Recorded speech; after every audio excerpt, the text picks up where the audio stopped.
tähistame Eeri Klassi 80. sünniaastapäeva. Ta on olnud 20 aastat Estonia teatri muusikaline juht ja 14 aastat Tallinna Filharmoonia kunstiline juht. Ta on ellu kutsunud Birgitta festivali. Eeri Klassi muusikaline jalajälg on aukartust äratav. Ta on dirigeerinud rohkem kui 100 sümfooniaorkestrit 40 maalt, Euroopas ja Aasias, Ameerika Ühendriikides ja Okeaanias. Ta on olnud Stockholmi kuningliku ooperi peadirigent, Soome rahvusooperi külalisdirigent, Tampere Filharmoonia kunstiline juht, sümfooniaorkestri peadirigent Aarhusis ja Hollandi raadios. Ta on olnud oma inimene Moskva, Novaja ooperas ja Helikon ooperis. Meil on võimalus kuulata neid jutte, mida Eeri Klass ise on rääkinud oma pildialbumeid sirvides ja Birgitta festivali korraldades. Siia juurde meenutusi sõpradelt ja need lood on salvestanud Kaljo Reintam, kelle tutvus Eeri Klassiga on pärit ETV aegadest, kui noor Eeri proovis kätt telerežii alal. Siin ma laulan ühte laulu, mida vististi kõik, kes mind mäletavad, kui su hing on noor, üks niisugune laul on. Muutub tõeks muinasjutt, muutub naeruks kõik nutt, kui su hing on noor. See on minu elu põhifraas. Muutub tõeks muinasjutt, muutub naeruks kõik nutt, kui su hing on noor. Seda taipad ja tead, seda rikkuseks pead, kui su hing on noor.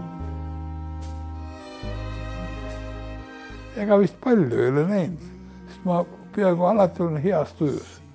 Ma ei taha raisata halba tuju inimestele tuju rikkumiseks. Ma tahaksin luua tuju, aga mitte itsitada ega naerda kellegi üle. Ma olen väga ettevaatlik, mis puudutab inimeste tundeid. Ja selle tõttu ma tunnen, et ma kuulun siia, kuulun teile.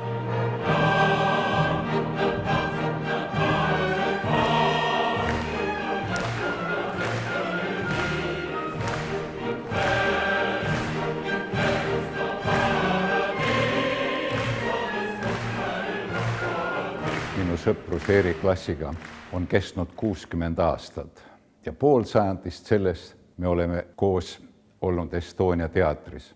Ma mäletan hästi tema esimest etendust West Side Storyt siin 64. aastal ja sügisel, kui Estonia selts tähistas oma 150. sünnipäeva, juhatas Eeri Klass viimast korda selles majas ja tegelikult üldse viimast korda oma karjääri jooksul.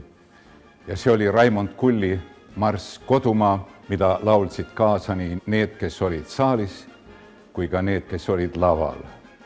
Ja see kodumaa ja see Estonia ongi olnud üheks märksõnaks, mille kaudu ma Eerit mäletan, hindan ja armastan.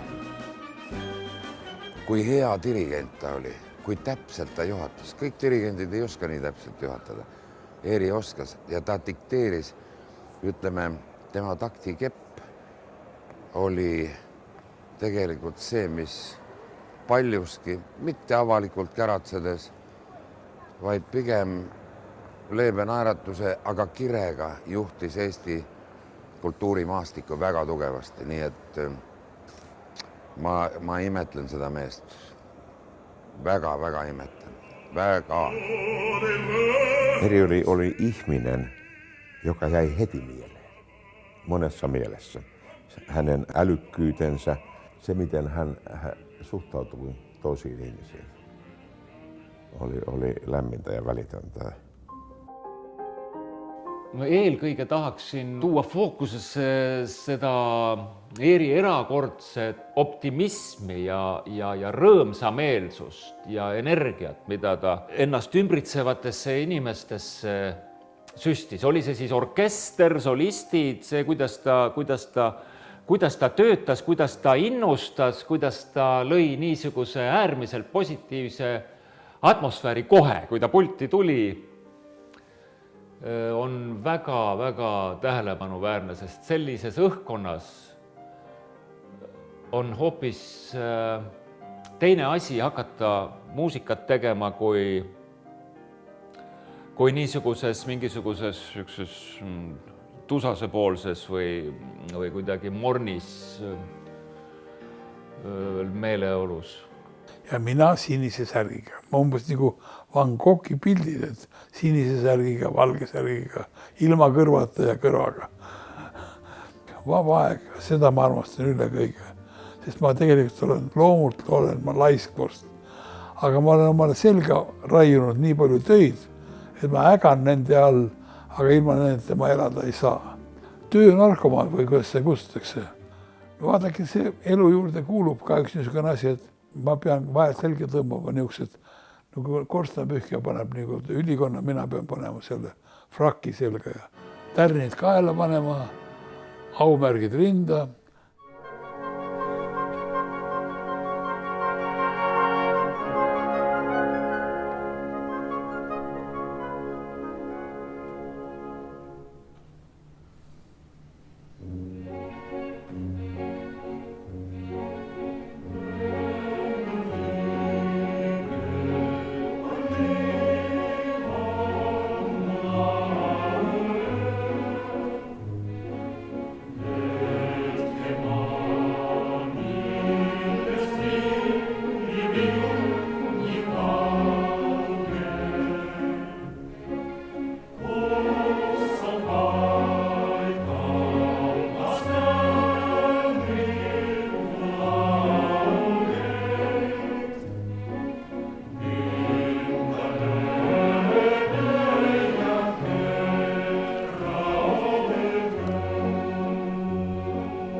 Ma olen Eeri Klassi alati imetlenud ja tema nime kõla toob alati näkku naeratuse. See asi algas tegelikult kusagil 60ndate aastate alguses, kui Saaremaa Lossi hoovis käis muude artistide hulgas ka Eesti Raadio legendaarne kvartett laulmas. Eeri Klass nende hulgas. Loomulikult me olime armunud nende lauludesse ja eriti sügava mulje jättis lugu pealkirjaga Rohelised niidud. No miks? Seda ma räägin natukese aja pärast lisaks. Ja kui siis sai kätte aasta 1970, ma olin Tallinnas sõjaväeorkestris, kui tuli pakkumine osaleda filmis Varastati vana Toomas. Ja Eeri Klassil tõelise multitalendina, tal oli selle filmi juures mitmeid ameteid ja mina pidin laulma ühte Uno Naissoo laulu jaanipäevast, mis on jälle kätte jõudnud. Õppisin kuidagimoodi selle loo ära ja läksin siis Eesti Raadiosse, süda põksus sees. See oli ka esimene laul, mida ma Eesti Raadio suures stuudios salvestasin. Ja muidugi ma ei saanud mitte kuidagi alguses üldse pihta, mida ma tegema pean ja kuidas ma laulma pean. Ja siis tuli Eeri Klass, selle filmi muusikaline juht ja stsenarist, kes seisis teisel pool mikrofoni ja tundide kaupa. Ma mäletaks, nagu, et see oli umbes 3 tundi, kuidas ta mind siis seal piitsutas. Ja see imetluse hetk oligi see. Ma imetlen väga seda inimest ja ma ei ütle sugugi, et ma imetlesin, sest ma imetlen teda kogu aeg ja praegu ka. Ta oli niisugune tõeline rahvamees, et ta armastas nende siinsete külameeste nalju kuulata ja nendega juttu vesta ja siis, kui siin juhtusid mingid muud üritused olema, nagu näiteks üks Laulge kaasa saade, mis salvestati Kõpu Jalamil ja Reet Linna vedas, siis Eeri tungival eestvedamisel oli meil ilmtingimata tarvis ka ikkagi sinna minna ja esimeses reas siis kogu südamest kaasa hõisata kõikidele nendele lauludele. Et ma tunnistan, et minu poolest oleks ilmselt sinna vast ehk minemata jäädud, et ma olen siin rohkem nagu eremiitlikult elan, aga Eeri oli niisugune seltskonnahing ja seda teavad muidugi kõik, kes temaga vähegi kokku puutusid. No vaat siin, selles minu töömajas, me oleme Eeriga tulnud igal suvel ka üks siuke koht, kus me oleme siin istunud ja see on olnud see aeg just, kui oleme kuulanud mingeid minu siis möödunud nii-öelda hooaja värskeid salvestusi. Meie siinsed Kõpu sümpoosiumid ikkagi koosnesid väga erinevatest, väga meeleolukatest lõikudest, kus maitsti head ja paremat ja räägiti üldse elust ja inimestest ja reisidest.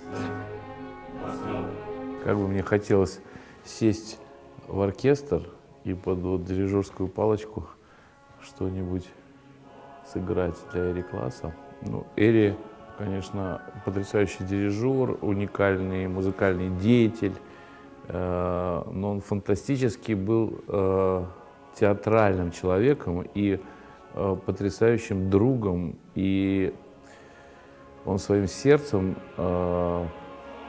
отапливал огромное количество пространства вокруг. Он всех мирил, он всех пытался сделать теплее друг к другу. И, конечно, его школа, то, что он учился в России, что он много работал в России, наверное, дала ему огромную любовь к Москве. И он, когда приезжал в Москву, он обожал Москву. И в Москве всегда рассказывал про Эстонию. Какая потрясающая Эстония. А в Эстонии он рассказывал про Россию. И он, конечно, был главным послом наших стран. Я вот сейчас только что покупал цветы, потому что хочу поехать на могилу к нему. И я сказал продавщице, что я покупаю цветы для Эри Класса. Она расплакалась, потому что ее папа учился с Эри.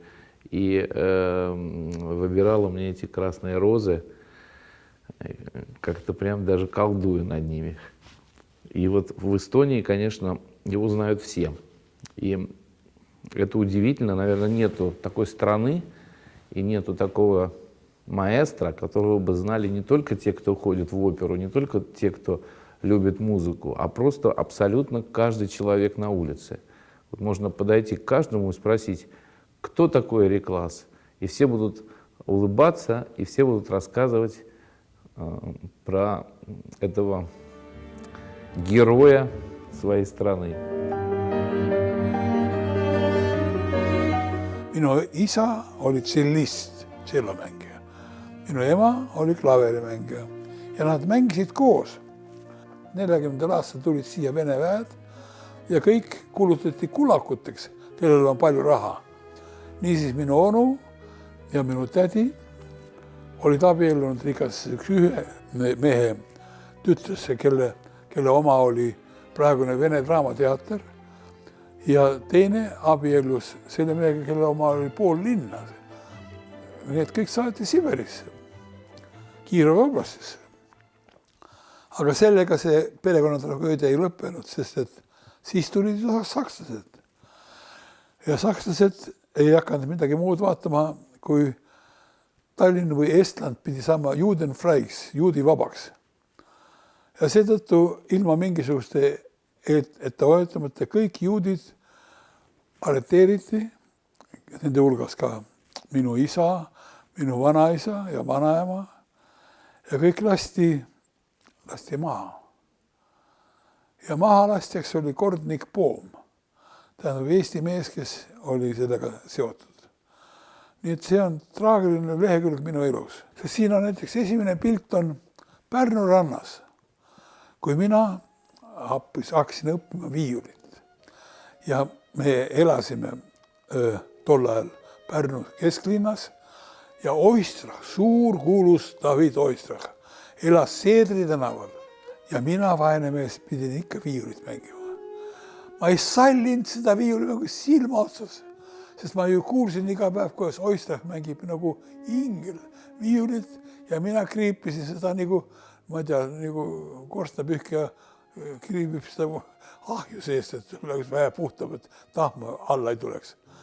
Ja niiviisi ma tunnistasin David Fjodoris. Ma tunnistasin, et ma ei salli seda viiulimängu. Ma armastan kuulata, kuidas teie mängite. ja kui ma olen vaimustus sellest, kuidas te mängite, praegu õpite siin Šostakovitši esimest viiulikontserti. Ma käisin seda kontserti ka kuulamas Peterburis või Leningradis siis too päev. Ja niiviisi ma siis vihates viiulimängu, ma siis ikkagi mängisin seda viiuli, kuni lõpuks Oistrach ütles minu emale, kuulge, mis te piinate sellest eelist? Tal on päris hea kuulmine, aga teil siin Eestis on ju suurepärased koorid. Pange ta õppima koorijuhtimist. Mine sa tea, äkki tulebki dirigent veel välja. Ja pandi mind muusikakooli.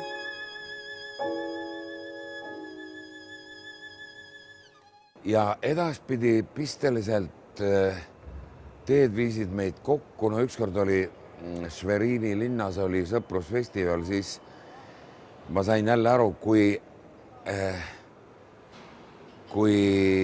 lennult asju tabav inimene on Eeri Klass. Seal me olime pöördlava peal koos ansambliga Apelsin ja see pöördlava ei hakanud tööle, aga lugu juba käis. Mida nüüd teha, kontsert pooleli jääda ei saa, katkeda selleks olnud häving. Ma ei tea, milliste salasõnade või salamärkide abil Eeri Klass tegi Tallinna Kammerorkestrile selgeks, et nüüd tuleb hakata teatud fraasi kordama ja kordama ja kordama. Ja see orkester kordas selle laulu avafraasi nii kaua, kui see lava hakkas tööle ja meie siis ujusime mööda seda pöördlava publikule nähtavale. Ja ta tegi seda hämmastava rahuga, kuigi ma pean ütlema, et üks kirglisemaid inimesi, keda ma üldse olen elus kohanud, ongi Eeri Klass, sest nii hästi või nii südamesse, kui tema asjadega läks, ütleme, ta võttis võib-olla elu lõpupoole isegi asju liiga tõsiselt. Ma ütlesin talle mitu korda, et kuule, sa võiksid nagu natuke puhata ka vahepeal. Ei saa. Mul on suur rõõm, et tema kutsus mind peanäitujuhi kohale pärast seda, kui ta ise oli saanud siia peadirigendiks. Ja me hakkasime otsima repertuaari, mida siin ei olnud varem mängitud. Tulid Verdi Attila ja Luisa Miller ja Boris Godunovi algvariant, millega me jõudsime pärast Pariisi. Ja samuti me hakkasime pidevalt välja tooma Eesti heliloojate algupärandeid, sest ju nõuti, et alati peaks olema repertuaaris nõukogude heliloojate looming ja me püüdsime siis selgitada, et Eesti heliloojad on ka nõukogude heliloojad ja selle tõttu me ei pidanud enam tegema kunagi varem lavale jõudnud Noort Kaartiväge või Nikita Veršinin, vaid Eino Tambergi, Lepo Sumera või Veljo Tormise teoste kaudu me aitasime lavale tuua Eesti loomingut ja sedaviisi mööda hiilida nendest ideoloogilistest karidest. Need 3 musketäri, kes on siin pildi peal, on Neeme Järvi, Aarne Mikk ja mina. 3 musketäri sellepärast, et me oleme olnud ja oleme nüüdki truud Estonia teatrile. Igal juubelil me kõik oleme kaastegevad, kas lavastamas või dirigeerimas. Ja oleme jäänud 3 sõpraks siiani iga sünnipäev. Õnnitleme 11 Neeme Järvile, mul on alati ühel päeval sünnipäev. Ja ma ikka imestan, et tema ei väsi neid sünnipäeva pidamast ikka töö juures. Mina pean sünnipäeva ikka uhkelt, nagu peab. Ja tema, kus sa nüüd oled jälle kuskil restoranis, ma ütlesin, nüüd ma olen Eiffeli tornis, üleval otsa peal. Söön foie gras ja joon šampust. Aga mina olen Göteborgis, juhatan Atterbergi 3. sümfooniat. Ma issand jumala, ma olen selle ammu linti mänginud, aga ma juhatan kõik Atterbergi sümfooniat. Ma ütlesin, küll sa oled ahne, kõik, mis sa sellest saad? Raha, kes seda Atterbergi nii väga kuulab. Niiviisi hakkas minu töö ja konkurents Neemega, mis ei olnud mitte halb, vaid edasi viiv, sest ta oli kogu aeg nagu 2 aastat minust ees. Ja tal tuli palju parem venna kui mul. rääkimata sellest, et ta võitis selle konkursi, sai Estonia peadirigendiks. Mina ei tahtnud saada, sest Neemets ütles, et sina pead nüüd edasi võtma selle töö. Ma ütlesin, ma ei oska veel, ma õpin alles. Õpid, mis sa õpid? Juhataja, küll sa siis õpid. Ja niiviisi ma siis hakkasin liiga vara juhatama Estonia teatris. Need sõidud, mis olid juba regulaarselt toimunud Moskvasse ja Leningradi, tänu Eeri aktiivsele tegevusele viisid meid 2 korral Soome, Savonlinna festivalile, Stockholmi kuningliku ooperi lavale ja Pariisi aastal 1988, kus 9 korral me mängisime Boris Godunovi oopera Komiki laval ja sama palju Borissi etendusi toimused Grand Opera laval ja nagu kriitikud märkisid, anti meie etendusele positiivsem hinnang. Ja sealt edasi tulid Karlsruhe kultuuripäevad, veel üks reis Skandinaavia maadesse ja Eeri olles nagu selle laevareiside ja kõikide muudes sõitude kapteniks, oli see, kes innustas, et meie etendused tegelikult külalislavadel näitasid teatri tõelist potentsiaali, sest siin me olime harjunud viletsa akustika, väike lava, mis me ikka teeme, aga seal nagu meie solistkonna ja orkestri ja koori ja balleti võimed avanesid, ma arvan, kõige paremast küljest. Ja pole ime, et Eeri kutsuti pärast gastrolle Stockholmis juba Rootsi kuningliku ooperi peadirigendiks, et ta hakkas pidevalt juhatama Skandinaavia maades, käis Ameerikas. Kui mind valiti Rootsi kuningliku ooperi peadirigendiks, siis esimene ooper, mida ma seal juhatasin, oli just nimelt seesama Maskipall. Neid on 2 variante, üks on see, ütleme, Itaalia oma ja teine on Rootsi oma, kus jutt käib Gustav III mõrvamisest Rootsi kuninglikus ooperis. Ja mina seda siis sellega alustasin ja siis äkki teatati mulle, et kuningakojast tullakse proovi vaatama. Julgeoleku mõttes nad tahavad kuulata, kuidas see pauk käib selle püstolega seal. Ja siis ma mängisin selle lõppu ära, siis nad ütlesid, aga kõvemat pauku ärge tehke, kas saaks tasemalt pauku. Rootsi traditsioon oli nii, et kui Maskipall etendakse, siis kuningas läheb viimasest vaatusest ära. No ei taheta seda näidata, kui see on teater.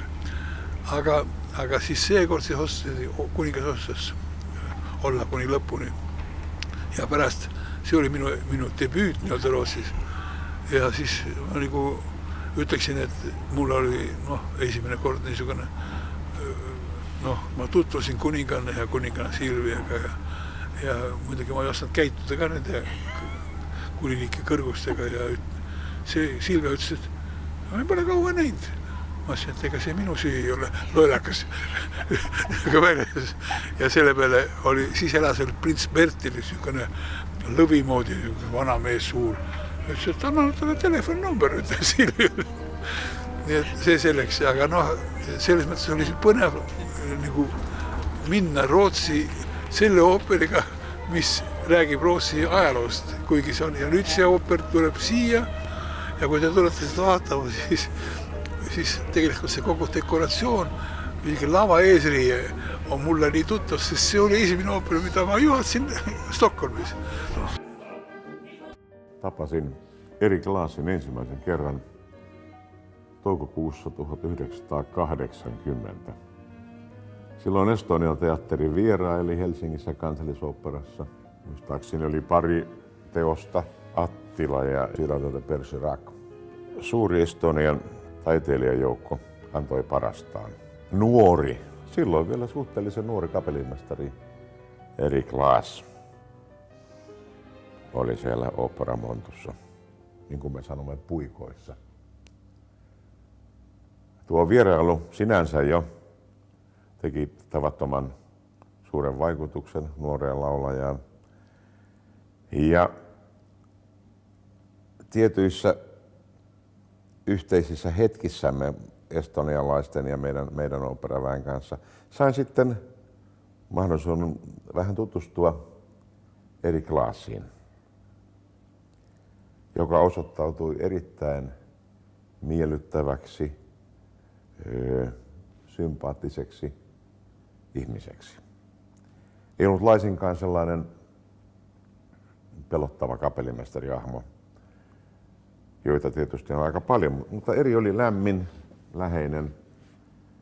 Ja silloin en vielä osannut aavistaa, että meidän tiemme kohtaavat aika monta kertaa. Ma kohtasin Erit esmakordselt Lääne-Berliinis naudipoes ja viimati me olime koos Estonia kontserdisaalis, kui oli Eri ärasaatmine. Sinna vahele mahtus, las ma mõtlen, ma arvan, et mingi 30 aastat.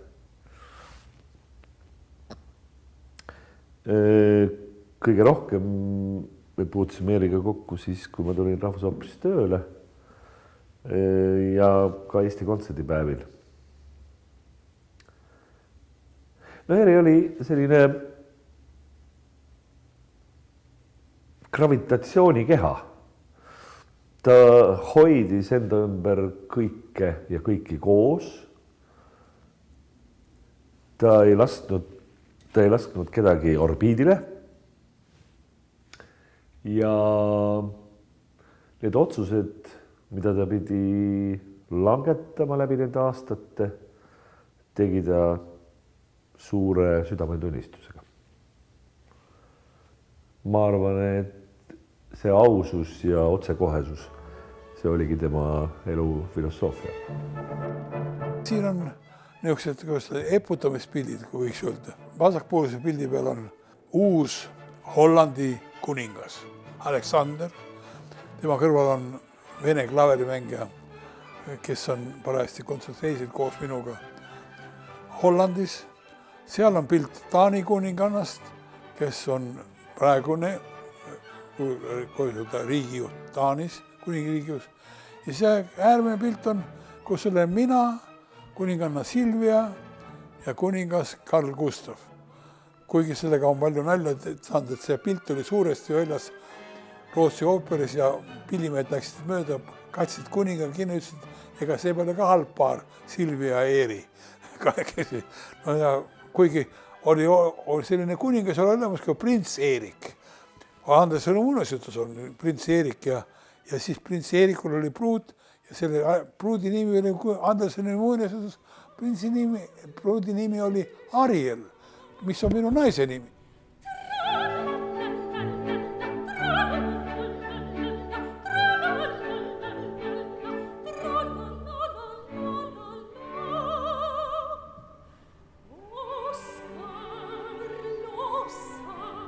Elus on niisuguseid hästi kaugeid muinasjutte ja meie muinasjutt algas sellest, et Marion, minu noorem tütar, oli 11-aastane ja tõi meile 2 peale ühe raamatu, mis on tõepoolest muinasjutt, Mereneitsi Ariel ja prints Eerik ja väiksed kujukesed tõi ka, kus on Mereneitsi punase peaga ja juustega ja see avaldas meile väga suurt muljet juba tol korral.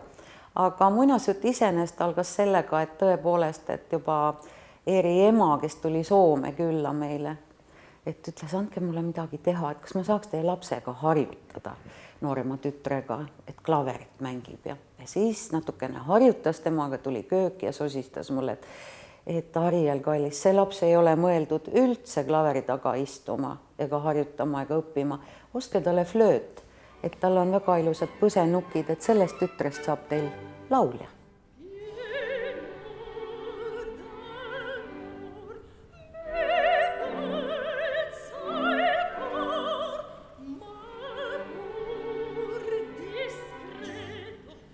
Ja ma pean teile ütlema, ma olen nii õnnelik, et mul on nii palju lapsi. Ja need minu eelmised abikaasad, kes on otsinud omale paremaid mehi, aga pole neid ikkagi leidnud ja nad minu sünnipäeval istuvad kodus üksinda, aga need lapsed, need tulevad kõik minu juurde. ja meil on siis suur perekonna kokkusaamine, suur pidu ja ma olen nii õnnelik, et mul on nii palju lapsi ja mul jätkub nii vaeva ja isu nendega tegeleda. Nii et vaadake, asi on vägagi lihtne. Armastust võid sa jagada. Saada teda on väga raske. Kui sind ei armastata, sind ei armastata. Aga siin näete pilti, kus on minu praegune perekond. Tuli välja, et mul on 20 last. Teda minu oma lapsed, minu naiste lapsed, minu lapselapsed. Mul on ka juba lapsed ka mul on juba. Et ma olen niisugune isa kangelane, kus vanasti oli. Birgitta, 10. kord, Eeri-klassi juubel ja sünnipäevamaja juba kerkib. Pole väga viga, päris suurejooneline. Neid juubelid võib siia üles lugeda veel Tallinna Filharmoonia 20. Minu osa on siin väiksem, see on paljude inimeste ühistöö. Kiriku katust üksi võini üles ei pane, seal mesilased praegu toimetavad. Ootluses oleme. Eesti teatrilugu teab seda, kuidas Eeri-klass tegi West Side Storyt ja Bernsteini. Tegelikult Bernstein on mulle olnud südamelähedane, see oli esimene teos, mida ma juhatasin siin Estonias. See oli lavakunstikateedri teine lend, Parantsuse kooli teine lend, mille lavastas siis Vello Rummo ja koreograaf oli Helmi Tohvelmann. Ja need olid ju lavakad, kusjuures teine lend, esimene oli see staaride lend, teine oli esimese lennu vennad jões. Ja siiski see õnnestus hästi. Mida teeb Birgitta üldjuht praegu siin proovidel? Ma olen, ütleksin, rahuingel, kes katsub neid erinevaid rahvusi ja rahvaid siin kuidagi ühendada. Mul õnnestus temaga koos töötada Tallinna Filharmoonias 3 aastat, kui ma töötasin Tallinna Kammerorkestri peadirigendina. Tema suur unistus ja kunstiinimestel loomulikult unistused ongi ju need edasi viivad jõud, oli luua Eestisse ja loomulikult, kuna ta oli seotud Tallinna Filharmooniaga, siis Tallinnasse võib-olla midagi sarnast, mida ta kunagi koges Savonlinnas, seal ise dirigeerides, kuulda sai ja mida ta seal koges. Ta tahtis, et midagi sellist oleks ka siin Eestimaal ja Tallinnas.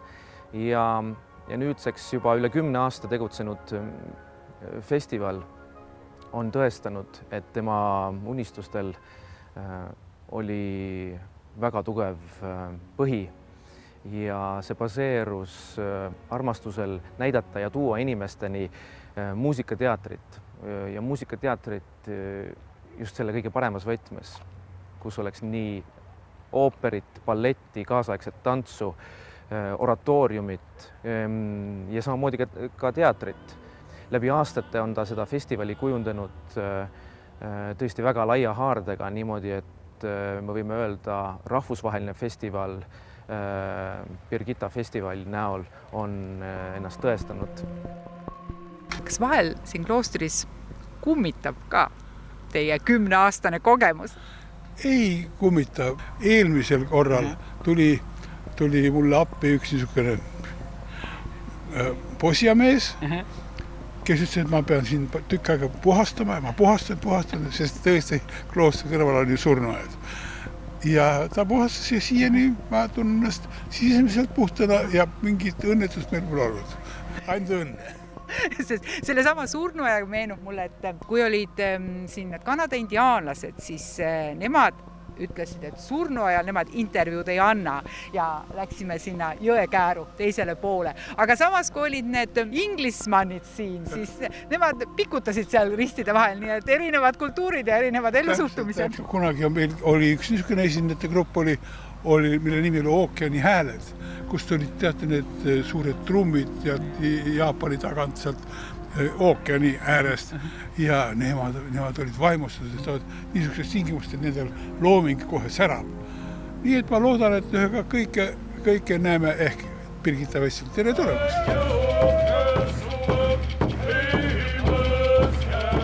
Я считаю, что я, в общем, счастливый человек, потому что с Эри общался, дружил. Эри дирижировал у нас в театре в Геликоне. Мы приезжали сюда, в Эстонию, на фестиваль к нему, на Бергито фестиваль. Эри приезжал ко мне на мои премьеры в Стокгольм, в Королевскую оперу. Мы с ним часто разговаривали на разные темы, и шутили, и хулиганили. Мы сидели с ним, ели этот палтус и разговаривали про жизнь, что вообще в жизни главное. И приходили к выводу, что и музыка, и театр, и все ради просто человеческих отношений, и ради человека. Все так вот, мне кажется, Эри и делал. Он очень много шутил, и в этих шутках были очень серьезные какие-то мысли. Minu kohtumine Eeriga toimus, esimene kohtumine toimus samuti siin kandis, siin Kõpu poolsaarel, ühel kruusateel, kus mina, olles siis veel konservatooriumi kompositsiooni tudeng ühe oma sõbraga, kes Eerit tundis tänu sellele, et ta siin suvitas. Jalutasime ja siis tuli Eeri oma villisega, tuli meile vastu, pidas kinni ja niimoodi meid tutvustati. Hämmastas juba siis see, millise sooja ja sõbraliku ja mitte nagu selliselt kõrgelt positsioonilt alla vaatava suhtumisega ta ühte niisugust noort muusikatudengit võttis omaks ja aastaid hiljem, kui oli juba toimunud hulk muutusi selles mõttes, et minust oli saanud siis professionaalses mõttes helilooja ja Eeri hakkas mu lugusi juhatama. Need kohtumised siin Hiiumaal said regulaarseks, igasuviseks. Ja ma usun, et see oli nagu üks asi, mis võib-olla meie nagu läbikäimisele andis ühe erilise võlu. Et meil oli veel üks kiht juures, millest rääkida ja mida meenutada, oli see siis Amsterdamis või Helsingis või veel kusagil mujal, kus me kohtusime seoses juba puht professionaalse tegevusega. Võrreldes paljude teiste dirigentidega oli temal eriline anne ja soov pühendada muusikateatrile ennast. Tänapäeval on tihti nii, et dirigendid tulevad peaproovideks kohale, assistent on loo läbi mänginud ja siis juhatatakse etendus ära. Aga Eeri oli alati aega kuulata, vaadata, mis toimub juba seadeproovides, et siis nendest intonatsioonidest, mõtetest lähtudes ka viia see edasi lavale ja orkestrisse. Ja tema päikseline iseloom, see naer või see optimism, mis ka nendel rasketel aastatel aitas meid kokku hoida ja üle elada, see jääb meiega alatiseks.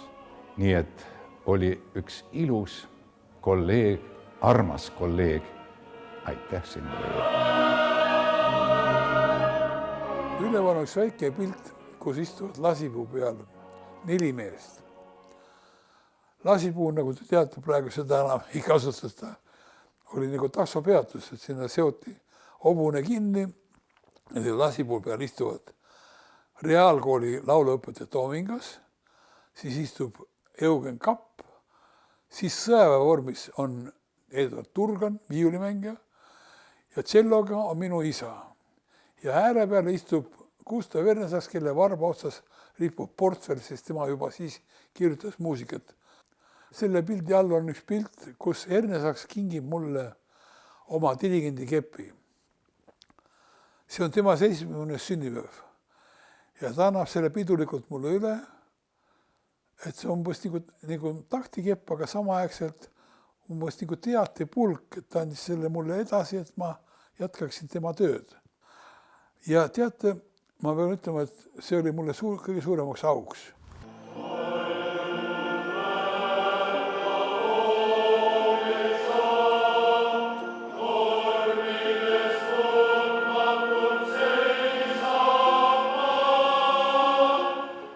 Milline koht selle laulupeol teie jaoks oli? Noh, üks elu tipphetki. Nii.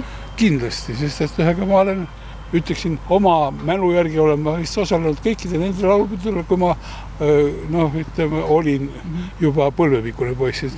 Alguses ma laulsin mudilaskooris ja siis lastekooris ja segakooris ja siis juhatasin ja olin isegi laulupeo kunstiline juht. Nii et laulupidu on mul alati olnud, ma olen kõikidest neist osa võtnud. Ja see oli minu arvates parim laulupidu. Ja seetõttu sündis mul viimase päeva hommikul üks mõte. Ma helistasin Kuno Arengule, kes on üks vanemaid õpilasi ja sellele laulupeol kõige vanem dirigent. Ja mina olen vist ka viimane õpilane. Ma ütlesin, Kuno, mis sa arvad, kui vana andis oma 70. sünnipäeval kinkis mulle oma dirigendi kepi. Et kas ma võiks selle dirigendi kepi johtuvalt sellest, et see laulupeo nii õnnestus üle anda Hirvo Survale. See on noor mees, ta on küll viimased laulupeod juhatanud minu valgetes ülikondades, sest ma olen iga kord talle kinkinud selle oma ülikonna. Aga kas see, et ma kellegi teise kanna peale ei astu, et võib-olla keegi pahandab? Kurat, see on õige mõte ja sa anna see üle enne viimast laulu, enne mu isamaad. Ja võt, las siis Hirvo juhatab selle kepiga. Ja nii see sendiski. Ma mõtlen, et kuskil on see ka generatsioonide vahetus. Ju see dirigendi kepp on ka üks teatepulk, et ma andsin ühele noorele mehele, et nüüd on sinu rida.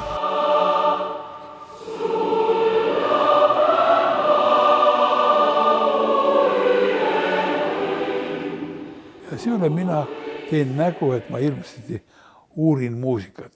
Tühja ma seda uurin. Ma õppisin kõik lood pähe, sest teismoodi ma ei saanud hakkama. Aga see on nüüd Anna Klass ja Bruno Lukk, nendel oli niisugune klaverituuo. See oli legendaarne omaaegne klaverituuo, kes esines ka Moskvas ja Leningrades.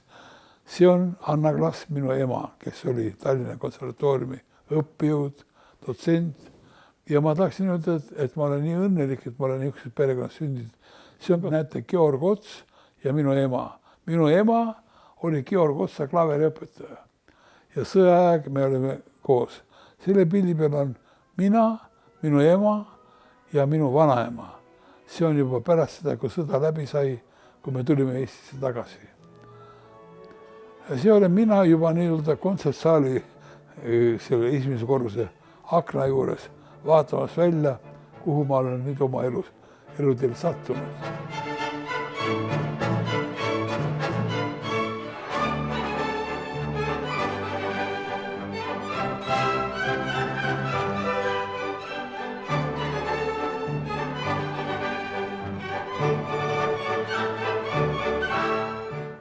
Praegu siin seistes, see on nüüd siia majja tulla esimene kord pärast seda, kui mul oli õnn koos Uno Loobi ja Eri Klassiga seda sama laulu Rohelised niidud laulda möödunud sügisel rahvusvahelise poksimatši käigus.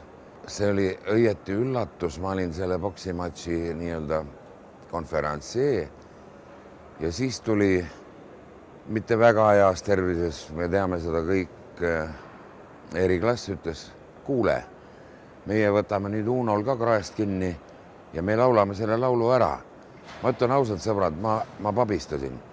Ja mõlemad härrad on ju väärikad ja igal alal seda olnud. Et kuidas see kõlama võiks hakata. Me kohtusime just siin. Me ei teinud mingit proovi rohkem, kui laulsime enne selle ürituse algust. Laulsime selle loo läbi, see kõik kõlas, mina nagu rahunesin maha ja ma vaatasin, et Eeri oli ka väga pidulik kuidagi ja väga selline malbe ja tasakaalukas. Ja kui siis tuli selle laulu laulmise kord, siis noh, ma ei tea, mis hetkel ühel või teisel meist või kolmandal, aga see oli nii ilus. Meil oli kõikidel oli klombid kurgus ja pisarad silmis, sest et ma kuidagi tajusin, et me laulsime küll esimest korda niimoodi kolmekesi koos, aga ma sain aru, et see on ka viimane kord seda teha ja just nende meestega. See oli ülev, see oli tõeline paatos ja sellepärast, et see lõppes nagu meie ajalikud kohtumised Eeriga, et see lõppes selle väga head sõnumit kandva lauluga Rohelised niidud. See on kuidagi siiamaani ajab mind kuidagi võpatama ja ma olen mõelnud väga palju pärast Eeri lahkumist tema peale ja ma usun, et aastate möödudes me saame aru, sest aeg paneb asjad paika, kui tähtis inimene Eeri Erka oli tervele Eesti rahvale, tervele Eesti kultuurile. Me võime olla väga õnnelikud, et meie pisikese rahva hulka on sündinud mõnikord selliseid suurusi, nagu Eeri seda oli ja on, Jumala pärast.